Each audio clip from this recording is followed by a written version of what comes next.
ನಮಸ್ತೆ, ನಾನು doctor Prashant S ಅಂತ, ಹೃದಯ ಮತ್ತು ಶ್ವಾಸಕೋಶದ ಪುನಶ್ಚೇತನ ವಿಭಾಗದ ಮುಖ್ಯಸ್ಥ. ನಮ್ಮ ಆಸ್ಪತ್ರೆಯಲ್ಲಿ ಬರುವಂಥ ರೋಗಿಗಳಿಗೆ ಸಾಮಾನ್ಯವಾಗಿ ಶ್ವಾಸಕೋಶ ತೊಂದರೆ, ಹೃದಯ ಶಸ್ತ್ರಚಿಕಿತ್ಸೆ ಆಗುವಂಥ ನಂತರದ ತೊಂದರೆ ಇರುವಂಥ ಪೇಷಂಟ್ಸ್ಗಳಿಗೆ ನಾವಿಲ್ಲಿ ಭೌತ ಚಿಕಿತ್ಸೆ ನೀಡ್ತಾ ಇದ್ದೀವಿ.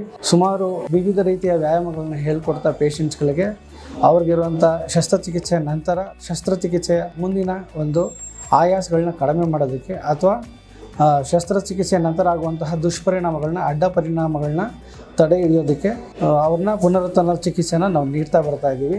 ಸುಮಾರು ಜನ ಪೇಷಂಟ್ಸು ಬಡವ ಮತ್ತು ಮಧ್ಯಮ ವರ್ಗದವರಿಗೆ ಇಲ್ಲಿ ತುಂಬ ಅತಿ ಕಡಿಮೆ ವೆಚ್ಚದಲ್ಲಿ ನಾವು ಟ್ರೀಟ್ಮೆಂಟ್ ನೀಡ್ತಾ ಇದ್ದೀವಿ.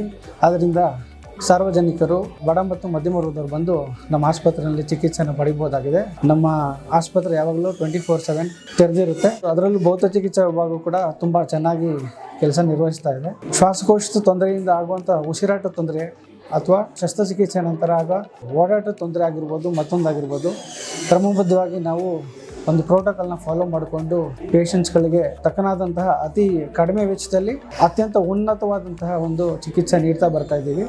ತಾವೆಲ್ಲರೂ ಕೂಡ ಈ ಒಂದು ಅವಕಾಶವನ್ನು ಸದುಪಯೋಗ ಪಡಿಸ್ಕೊಬೋದು. ನಮ್ಮ ಕೆಂಪೇಗೌಡ ಆಸ್ಪತ್ರೆಯಲ್ಲಿ ಎಲ್ಲ ರೀತಿಯ ಚಿಕಿತ್ಸೆ ದೊರೀತಾ ಇದೆ. ಧನ್ಯವಾದಗಳು.